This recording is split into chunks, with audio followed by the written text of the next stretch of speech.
Hey everybody. So I'm sure by now you are familiar with the Cyntoia Brown story. You probably have heard it in the blogs if you didn't hear it from here. And you've probably seen her face. You're probably more now familiar with her face and her story. So just to give you a really quick recap, Cyntoia Brown was 16 years old, or actually, yeah, when she was charged with the murder of a man that had picked her up, 43-year-old Johnny Allen. Now, if you are familiar with the story, you can go to my previous videos. I also have the court documents there. Now, the only reason that this story is so compelling to me is a couple of things. It's just amazing to me how social media works, because Rihanna saw this woman's story. She picked it up and she ran with it. And of course, Cyntoia Brown just started trending. And all of a sudden, Cyntoia Brown is granted clemency. And she got out like a couple of months ago. She got out in August, okay? But a lot of people are running with this narrative that somehow she was just railroaded. They put her in jail. She didn't do anything wrong, without truly knowing the details of the case. Truth of the matter is, and I'll just put it like this, Cyntoia Brown is damn lucky she is out of jail and she's not rotting in there, okay? I'll post the links below so that you can read it for yourself. Now, her and her husband have been on this press run. She is promoting a new book about her redemption. And her and her husband, the one that looks like Killmonger, his name is Jamie Long, and I'll get into him in a minute, have been on this press run, okay? Now, for the record, even though I do have my feelings about this, about her, and how this case played out in the media and made her this media darling, that doesn't mean that I don't think she deserves a second chance. Lots of people get second chances. I am actually happy that she gets to start her life anew, being so young. She did 15 years, okay? She was a minor when she was charged, so I think, okay, she did her time. She's out here. She's doing her thing. However, this is where I stopped short, and I've said this before. I don't necessarily feel like Cyntoia Brown nor her husband should benefit or profit off of killing somebody. And I'm sorry, that's just how I feel. When OJ tried to say, if I did it, the Goldmans snatched that shit right up, okay? Anytime he made any extra money, remember, they couldn't touch his pension, but anytime he made any of the extra, Goldmans was like, yoink, give it here, my money. So I feel like if Johnny Allen's family decides to sue her or come after her, I think they're well within their rights to do so, and that is how I feel. That is my personal opinion. Now, like I said, her and her husband have been doing this media run and just been all over the different news outlets telling her story, okay? Again, of redemption. But I have noticed that the story has changed a little bit. So he has been lockstep with her every step of the way. A lot of people are looking at him kind of on the side eye, because back in August, when she was released, his ex-wife, Pamela Long, from the group Total, came out and said, you know what? He is not to be trusted. Be careful, sister. I don't know who you are, but be careful. And a lot of people felt like she shouldn't have said anything at all. Why are you, injecting yourself into their new marriage? He could be a changed man, all this other stuff. So anyway, they were on the Breakfast Club the other day, and he was asked about his relationship, his prior marriage to Pam Long, and he and Cyntoia discussed it and talked about it. So I want you guys to go ahead and take a listen to this. Girl, I was trying to get locked up to find babe now. I'm glad you had a chance to clear that, because I did see your ex-wife saying things very negative. I think that was and this is my first time speaking on this. Mm-hmm. I think it was very selfish. Yeah. I mean, I don't know if she's trying to reinvent her career. I don't know what she's trying to do. But she's a singer? Well, Pam from Total. Oh. So I think it was very selfish of her to do that, because me and my wife serious, man. We serious about what we doing. We serious about the message. And, I've been divorced from Pam, almost 4 or 5 years now, man. I don't know. And man, we didn't even hang out. I didn't see her that much when we were married. You know what I'm saying? It was finalized 2014. 24, something like that. Three years before I met you. Yeah. But I just feel like it was selfish of her to come out and do something like that, because it's like you discredit what my wife is trying to do, trying to attach your name to something like this. What did she say? I didn't hear what she said. Yeah, I wasn't sure. She warned me. Yeah, about me. On social media. Yeah. And made it seem like you were doing this for attention. Well, first of all, what do I have for sale? I no longer participate in the music industry. That's not my thing. I gave that up. I attend to my home. I attend to my wife. I attend to my business. Yeah. We are very financially stable. I've heard that something about because my wife has a book deal, and I'll get this straight. With or without a book deal, my wife is going to be straight.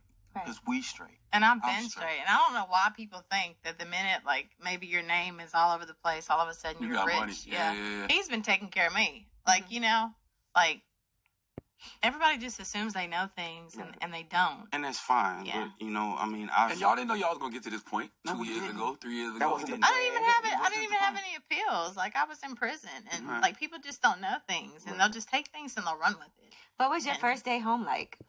All right. So he actually went on to say a little bit more regarding Pam and how she was actually gay and all this other stuff that he spoke on about her. Now, let's get this straight. A lot of people are giving him the side eye. A lot of people are giving him the side eye about this relationship.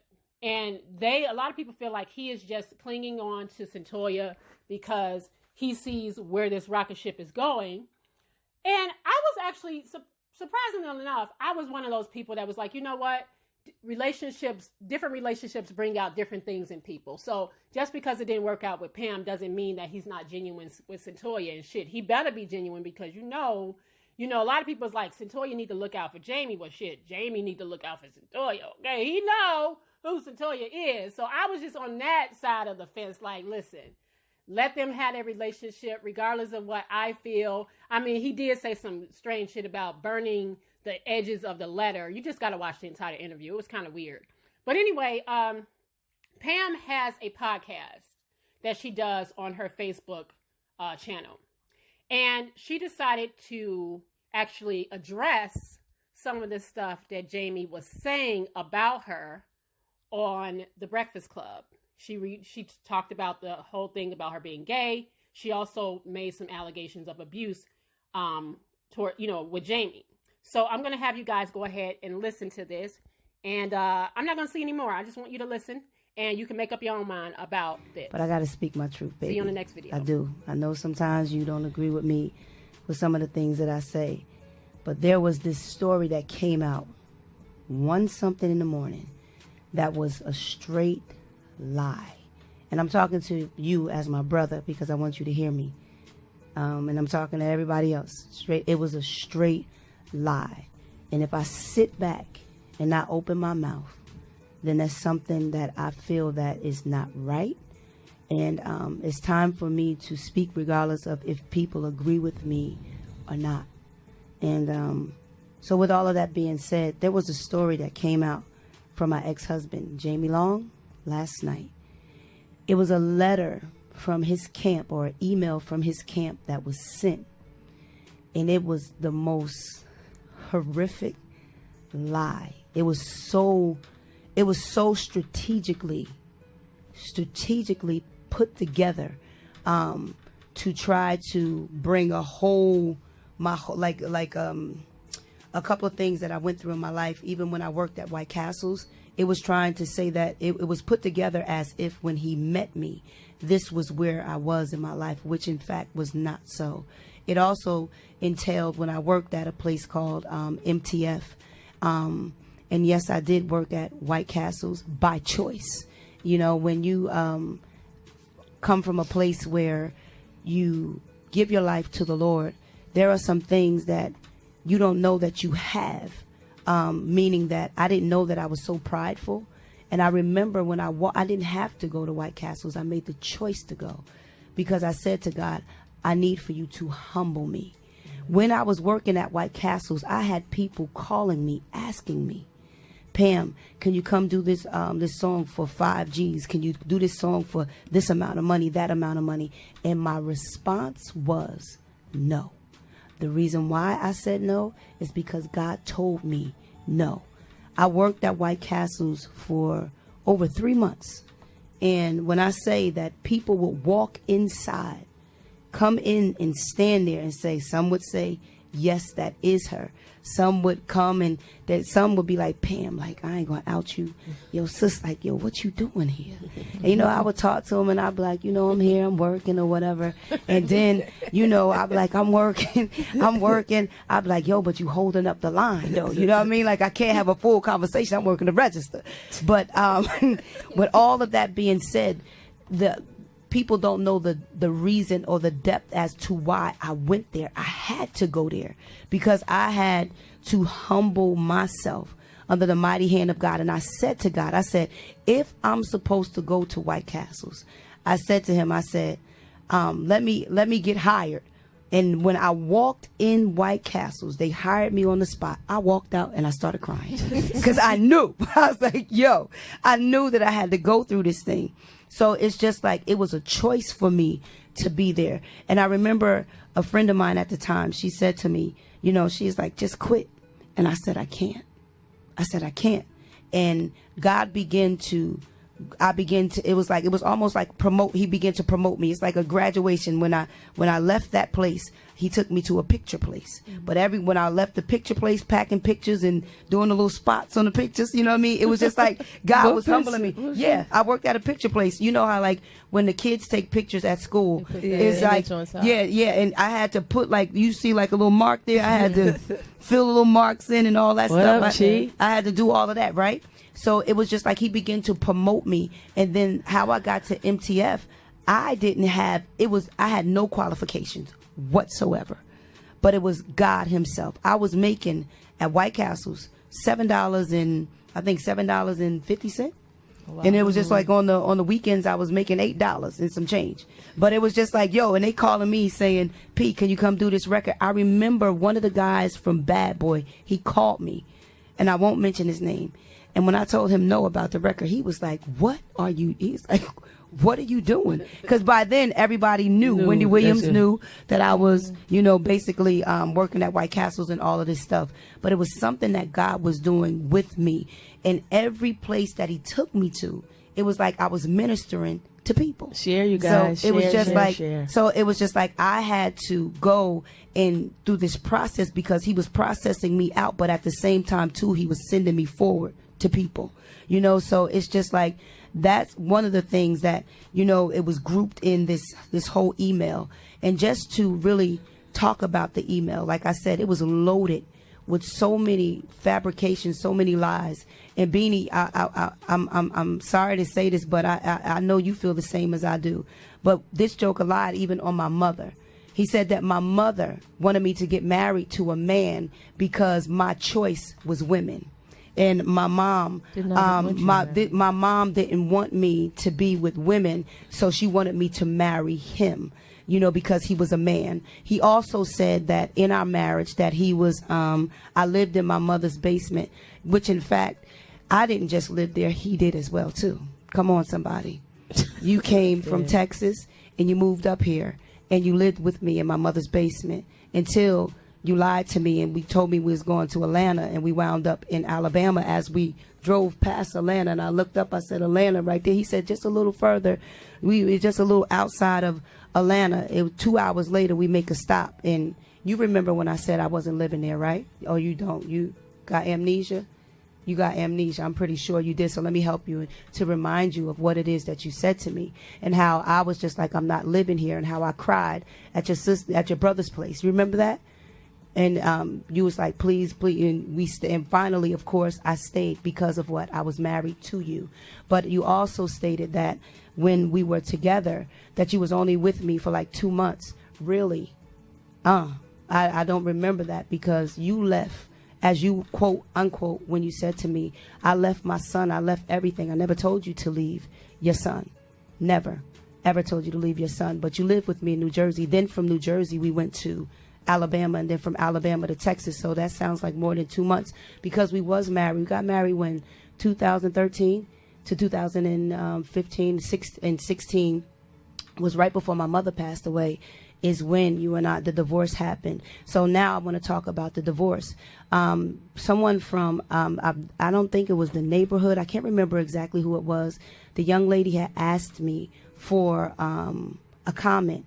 And I didn't respond right away. I just let it go. And I remember feeling like I needed to say something. I believe I got the okay from God to open my mouth because I was still trying my best to cover you, because that's all I pretty much did because of you being who you are. And you know who you are. Jamie, you know that you are nasty. You know that you are nasty, not just to me, but you've been nasty to your mother. You've been nasty to your sister, to your brother, to your family. I've seen it. I've seen it. They see it, but they don't speak up. And the reason why Pam got a lot of backlash, Pam, and let me just say one thing about Pam. Pam was never the perfect wife. Pam was never the one that was said that she was perfect. But what I did do is that I loved you, and I was trying to do what I thought I needed to do as a wife. But when I did not agree with you, and I didn't agree with the stuff that you was doing to some of your friends, that you treated men like they was little boys, and I said to you, Jamie, that's not right. Or the lady that was in the store, the woman of a different race, and I said something to you, and you blew up, and it's just like, oh, you gonna take their side, and you gonna do this, and you gonna do that. The same Jamie Long that said that he loved me, but the same Jamie Long that flew me across the bed at Kima's house. Come on, somebody. You want to talk about it. We're going to talk about it. The same Jamie Long that said that you wouldn't put your hands on me. The same Jamie Long that said that you love me. The same one that said that I was the beautiful girl and I was the dark-skinned woman that you saw in a dream, but I never saw your face. The same one that tracked me down on Twitter. You. That's the one I'm talking to. That I didn't know who you were. The one that before you and I got engaged, the one that said that you was up for 3 nights. It sounds like the story as far as with your new wife. The 3-day syndrome. That's what I'm going to call it tonight. The 3-day syndrome. When you said you was up for 3 days. And do you know what Proverbs 18 and 22 means, Pam? What it says? I said, no, Jamie, I don't know what it says, but I know what Proverbs 18 and 21 says. And then when you open it up, it said, he that findeth a wife findeth a good thing. And what did I do? I turned my face because I didn't want you to see my tears. Oh, you got me good with that one. Because I thought it was your heart that I was seeing. But no, I was seeing what I saw. I should have just listened to, because it's not your fault that I married you. It's mine. Because I knew. Because do you remember our conversation at the hotel when I told you that I didn't want to get married? I was like, I don't think we're ready yet. And that you blew up at the hotel the couple of nights, or either the night before we was going to get married. Do you remember that, Jamie? When you blew up and you was just like, yo, I don't know what I'm going to do. I don't know. I'm going to go back to Texas. I don't know what I'm going to do. But because I was the girl that was broken, the girl that didn't love herself, that was insecure, and I thought that you was my big fish, that you was the greatest catch that I ever had, because I was looking at your inside, your outsides, the outside of you, just like your wife now mentioned about how handsome you are. That I can say absolutely. I went with what I saw. That's what I did. And what did I do? I didn't want to let you go. I didn't want to let you go because I didn't want to lose the catch. I didn't want to lose the catch. And then to address the fact of someone saying in the interview of me wanting to be married, why would I want to be married to somebody that treated me some sort of kind of way? Because of the fact that when I got married to you, I never wanted to separate. One thing with me is that I made a covenant before God. You told me that it was just a piece of paper. That's what you said to me. It was just a piece of paper. How about the man that forces himself on women? Do you remember that night? You want to go there. Come on. I don't think you really want to talk about you. So my thing is that all the lies, and like I said to anybody else, come on, hook me up to any machine that you want to hook me up to. But I don't think you can sit down and be comfortable hooked to something, telling all of these lies that you're saying. And then you're going to talk about me sleeping with women. I've never, and I told you before, because let's address this. I remember when you said something to me, and you said something about one of my friends. You was like, oh, is that your girl? And I said, Jamie, I said, how you going to say something to me like that? And you was like, I'm just playing. I was like, don't play with me like that. I said, because I know I know what I used to do. And I've said it before. I've never been gay. Have I slept with women? Yes, I have. Did I enjoy doing what I was doing? Yes, I did. But did Pam say that she was gay? I wasn't never gay. Listen, I was looking for something in somebody. I got the attention that I wanted. I got something that I felt like was going to make me feel better about myself. And that's what I got from the situation, because if I was gay, that's what I would have said, that I was gay. But I do know that whatever it was that I was going through in my life, that God has delivered me. So if you want to talk something, please speak it from the truth, not from these lies. And then if those of you that didn't watch from the beginning of Pam's World, I encourage you to go back, because when Pastor first got on here, the first thing that she said was that I'm not gay.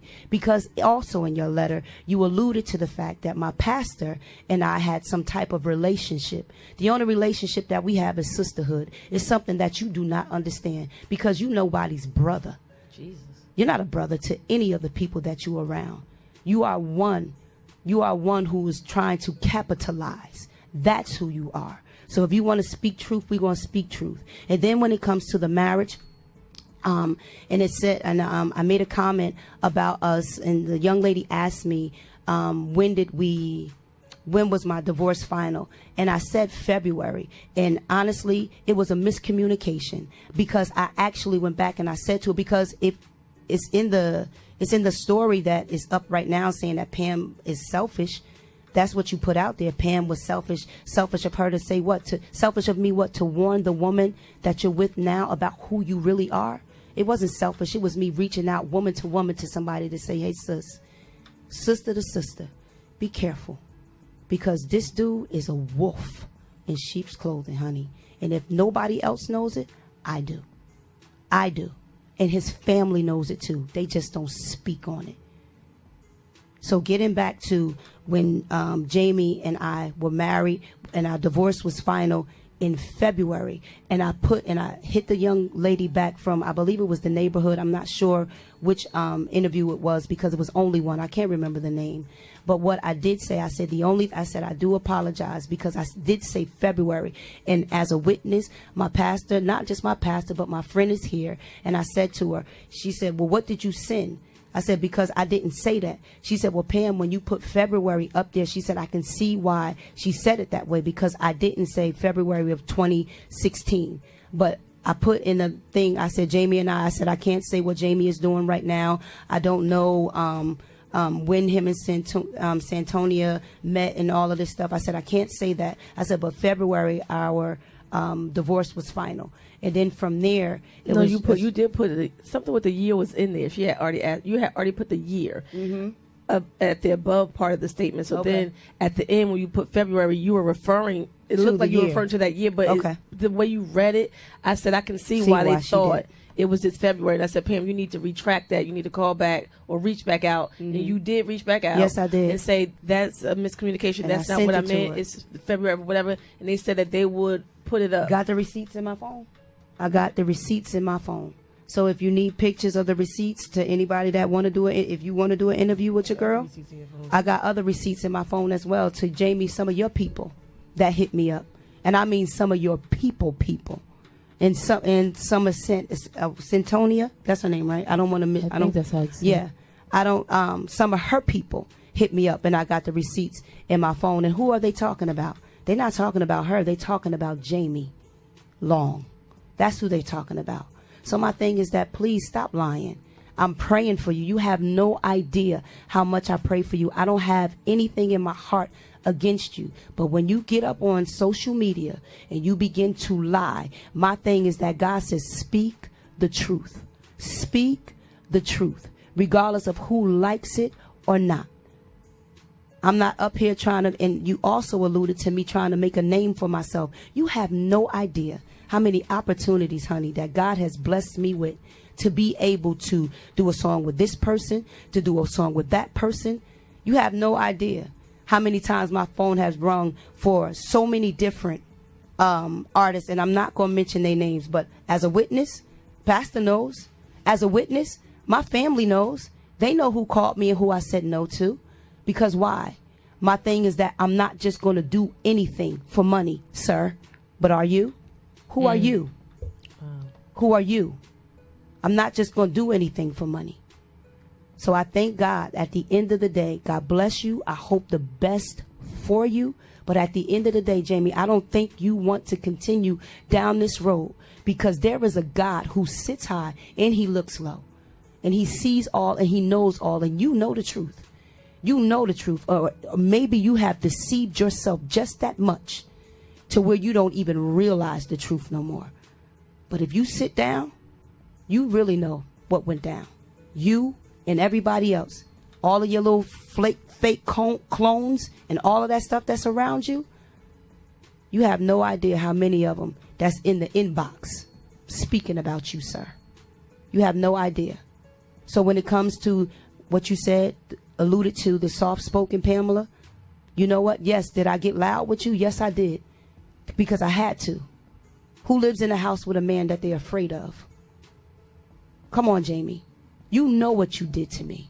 You know what you did to me. You know all the stuff that you did. You know all the things that you said. You even said something to a cat that was supposed to be on my team, called himself my brother. You told him that you was going to break me. You told him that that's what you was going to do. I was too close to my family. I was too close to my mother, that you was going to break me. Do you remember having that conversation with him? With the initials K to the B? You don't remember that, do you?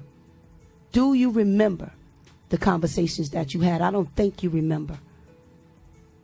You know who the initials are, right? And so do I. Everybody else might not know, but I know. And so do you. Check yourself. Examine yourself and examine your heart to see where you are, because you are out here saying that you are a Christian man. And I hope you really have changed. But honestly, your fruit don't say that you have, because you're lying. Okay. Amen. Amen. Okay. And I'm not gay. Come on, somebody. Not.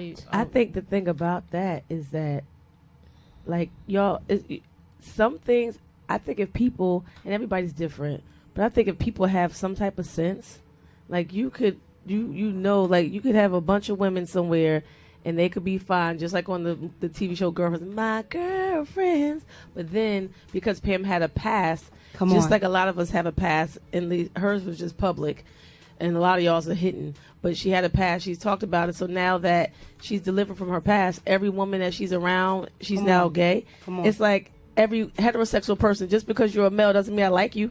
Like, oh, he's a man. Oh, he has a penis. I like you. No, I don't. It's a particular type of person I might like or be attracted to. So just because Pam is not gay, but if somebody is gay, it doesn't mean that another woman, like, if you're a woman, it doesn't mean you like every woman. And as a man, it doesn't mean you like every man. But that's something that people will try to do and say because I guess they feel like it hurts or it's going to bother you. It doesn't. And I told Pam, when your cousin said, "I'm not saved." What's up? She's more bothered. I love you, Quan. She's more bothered for me than me. I say, listen, because this one over here has been my longest friend, and that's over 35 years. And people have said we're gay. Oh, they gotta still be gay. They still friends. Oh, they're gay. That's they gotta be gay. And neither one of us have ever had a past. And that's my best friend. It's just what it is. So I don't care. Like, I don't care. Straight garbage. And Jamie knows that, but you know, he has to. Maybe for his thing as a man, he felt bothered that the fact that you didn't, I guess, bow down or you challenged him in ways. So now it must be another reason to do that. So, and I told Pam, nobody would be talking to him or about him at all if he did not get married to someone who was in the news already and who had a strong following about, you know, being released from prison, which was a horrific thing. You know, everybody was fighting for her to be released. And again, none of this was said until after she was released. You know, like, was he really this married man when she was in prison? Who knows? I know how he acted when he was married to you. Come on, JB. So, So for me, I've seen this person, and I'm not saying that people cannot change. See, that is not what I am saying. I pray to God that he's changed, but his fruit that he is doing right now, the fruit that he's putting out there is rotten. Well, of course, they're going to say someone from his camp, but the information from his camp, but you never talk to his camp. His camp doesn't know anything unless he told them. My thing is, I've seen the receipts in Pam's phone. Where they're and I can't tell Pam's business, but like some of these receipts are people who are reaching out, like everybody's just reaching out to Pam, like, and I'm like, Pam, and she was getting overwhelmed, and I was like, wait, first of all, what do they want you to do with this information? Yes. Like, why are they reaching out to you? Like, do they want you to make it public? No, they speak up for themselves. But a lot of people don't. But I do know one thing. You sure can tell the story. There was a person who was going to kill Jamie. Come on. Like, he went to his the house. family's. Okay. He went, yes. But literally, and then because Pam knew him or whatever, he called Pam, and Pam talked him out of it. Like, please, like, stayed on the phone witnessing to this person. Like, no, you try to make a change in your life and you whatever. He was like, no, he stole money and blah, blah, blah. Yep. And it's a street type thing. It was a different type of dude. Very different. Yep. Not. He was in his house. He went to the house, was sitting amongst his family. He didn't even know. And he asked them, where is he at? They said he at the movies. That joker went, they called him. He was like, I'm at the movies. He went to the movies. And the young man was actually he was in a gang. And so he knew him. And he said, no, he said he playing with my money. So, and the young boy had given his life to God. He said, no. He said, I'm sitting outside. He told me about the girls at the house. He was just like, Pam. He was like, I'm so sorry this dude, J Long, playing you out. He's like, all these girls in this house. He's like, he was like, this ain't right. I was like, it's fine. She just talked and ministered and talked and ministered and talked. And minister to this man and say, no, like, please don't do this, your life. Like, she went there. And this is after they were divorced. Yes. This was after. They were already divorced, and she's just begging and pleading with this man and praying on the phone with this man for a minute so that he would not put himself in that type of predicament. But because he, it's different. When you got the mentality, you just got, it's street stuff.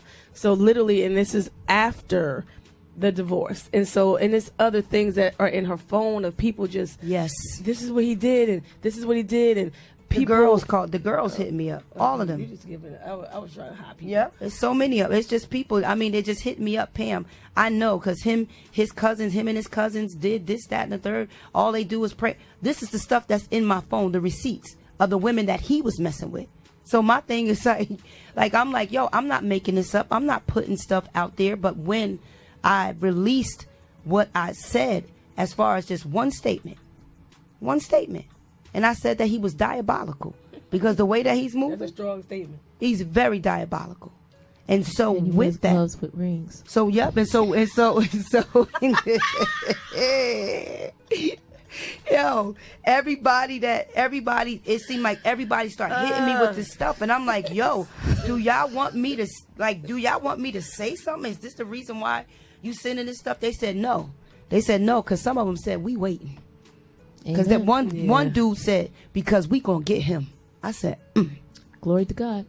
I said, Glory to God. And before I say this, and I just want to ask Jamie, my brother called you, right? Did you hit him back? My brother called you. Did you hit him back? Of course not. Why not? Because you did call my brother and asked him, right? You don't remember.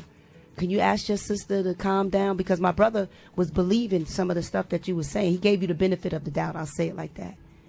P, I know P, but my brother didn't want the mess. Because my brother didn't want to get upset. P, nah, come on, P. Nah, come on, P. Just don't do it. But my brother called me. It's a different story now. Because my brother know all the lies. Do you remember going to my brother's job with me? And you asked my brother for my hand in marriage? You don't remember that, though, but it was 2 months, right? You sat in the car across from my brother looking you eye to eye. He said, man, I really do appreciate it. He said, because this is my sister and I love her. You don't remember the conversation? Let me refresh for you. But it was just 2 months, right? So if it was just 2 months and it wasn't really anything that happened, why when my brother called you ain't pick up this time? You heard the message, right? I'm pretty sure you did.